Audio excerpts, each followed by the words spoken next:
This evening, I saw Edgar Wright's film Last Night in Soho. Now, when it started, I wasn't exactly sure what sort of direction it was going.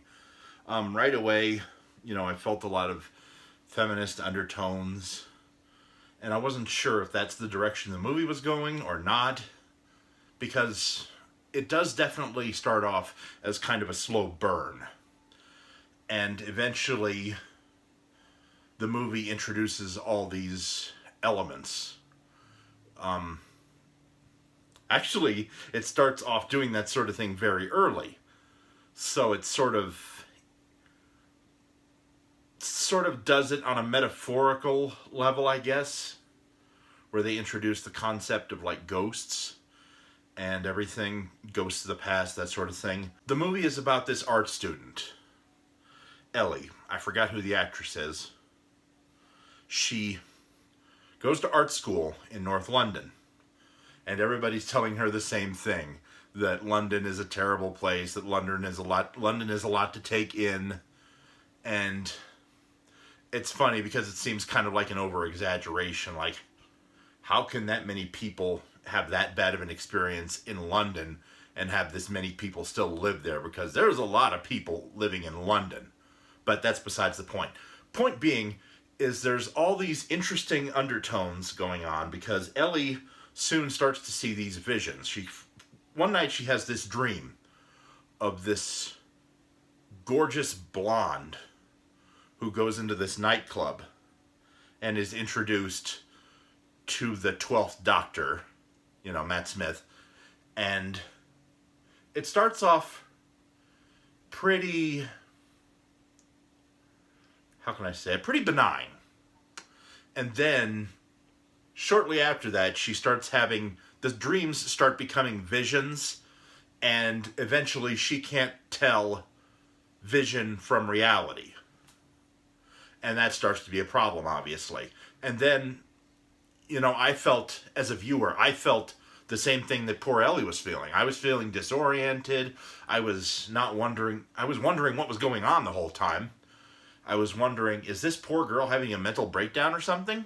Because apparently she had a familial history of that sort of thing. And, Terrence Stamp is in the movie as well.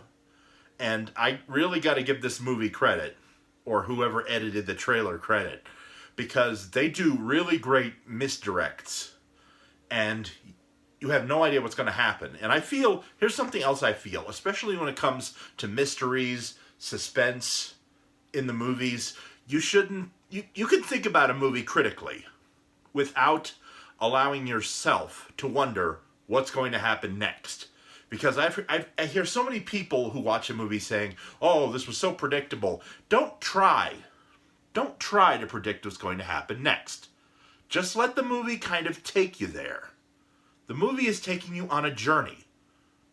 Let it take you on the journey. Don't guess what's going to happen next. Don't guess what's going to come around the next corner. Because what happens in this movie was, at least in my opinion, a really surprisingly interesting and fascinating twist. And I was like, wow, that's good. I seriously didn't see this coming at all. It was a blast. It was a blast. Anya Taylor-Joy, I love her. She was excellent in this movie as the character of Sandy. And she didn't have a last name for some reason. But this is Edgar Wright's second film to come out this year, including the Sparks documentary. But it was excellent. Between this and the Sparks Brothers movie, Edgar Wright's really been kicking ass. The last time he kicked this much ass, he released the trilogy of Shaun of the Dead, Hot Fuzz, and The World's End. But yeah, I think he's on fire this year. Edgar Wright is awesome.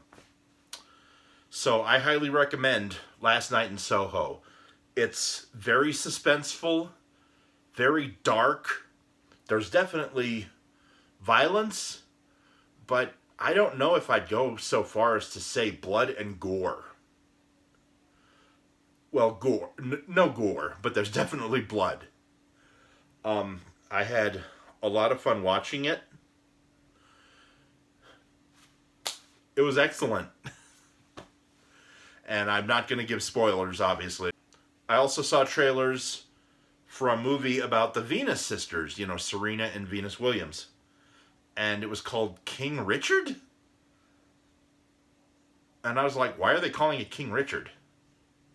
Doesn't make any sense to me.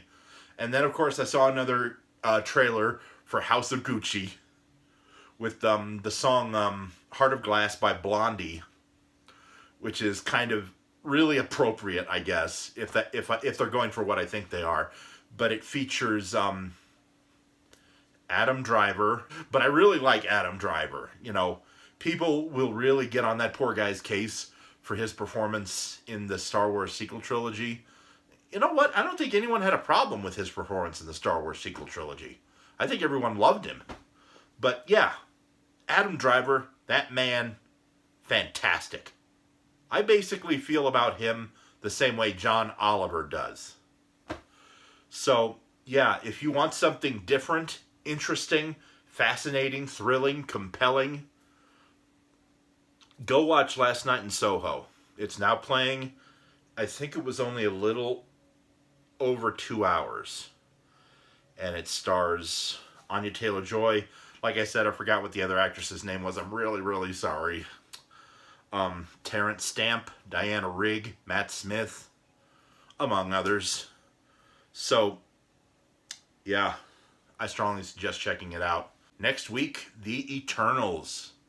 That's going to be great. I've heard a lot of great things about it, but I've been very careful to avoid spoilers because I don't want to know what happens. I want to see it for myself firsthand. So, have a good night, everybody. Bye.